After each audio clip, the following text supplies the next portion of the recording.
Welcome to the Get Digital Marketing Results podcast, where we give you information and actionable tips to grow your organization. Hi, I'm Bob Clark. And I'm Donna Body. We're with Delos Inc., and we make the web work for you. In today's Tech News Tuesday episode, we're talking about email marketing and why it's still important and how you can get better results by following a few best practices. Over the past couple of years, we've actually seen email marketing engagement increase, and people are spending even more time in their email. That's right, Donna. Even before the pandemic, a report by an eMarketer showed that email marketing has an ROI of 59%, which is more than social media and display ads. That's a great return on investment. So are you getting those results in your email marketing efforts? Many of our customers are, but we still find some common mistakes people make that are hurting their return. So here are some things that you should do. The first thing, make it mobile. Most emails are opened on a mobile device. We're still seeing many emails in our inboxes that are not readable on mobile because the fonts are too small or they're not using a responsive design. Yes, a recent study showed that 20% of marketing emails weren't optimized for mobile. Don't let that be you. Another thing you want to do is make it short. We really don't spend a lot of time on each email we get. 10 seconds or less is about the maximum you're going to get. So stop thinking of it like a paper newsletter you have to write. Instead, create short, snack-sized nuggets of information for people to consume. And have a single clear call to action. One thing I hate about emails where there are so many buttons and so many links to click on, I just don't know what I should do. So ultimately, I just end up deleting it. So make it have a single and clear call to action, one or two buttons, and that's about it. But make sure that you do have a call to action, because just as bad as too many buttons is not knowing what to do next.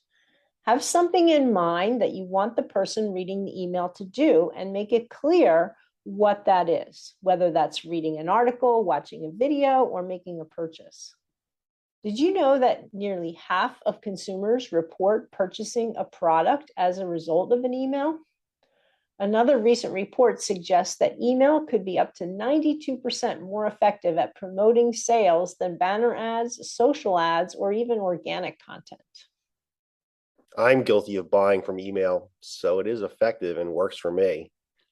And if you're not always selling with email, and you shouldn't be sure to send the right content. Your content needs to be useful and add value to the person reading it. It should educate, inform, or entertain them. It's perfectly fine to send an offer as well, but if every email you send is offer, offer, offer, people will tune you out and unsubscribe. To get people to open and read your emails, you have to have a compelling subject line. And pay attention to what's called the pre-header text. This is the short preview that shows up in the inbox next to the subject in your name. It's the combination of the subject, the pre-header, and recognizing who it's from that makes someone want to open your email. Use a great hook here. We've created a short guide and checklist for you on these email best practices, so be sure to check it out in the show notes and grab a copy. You'll want to use this as part of your email marketing process. And speaking of processes, remember to be consistent. Being familiar and expected and having regular communications is one of the best ways to get traction with your email marketing. And don't change up your look every email too. You might be bored with it, but you want to be recognizable and expected to your audience. So the message couldn't be any clearer. Consumers still prefer email for communications and offers from businesses. And you know, we always talk about not building on rented land. That's your social media. Your email list is more valuable than ever. If you aren't using these best practices, or if you are not using email marketing at all, contact us so that we can help you get results. That's it for today's episode. You can find a link to the checklist and some articles on this topic at delosinc.com/episode 251. And don't forget to subscribe so you don't miss out on actionable digital marketing tips to grow your organization.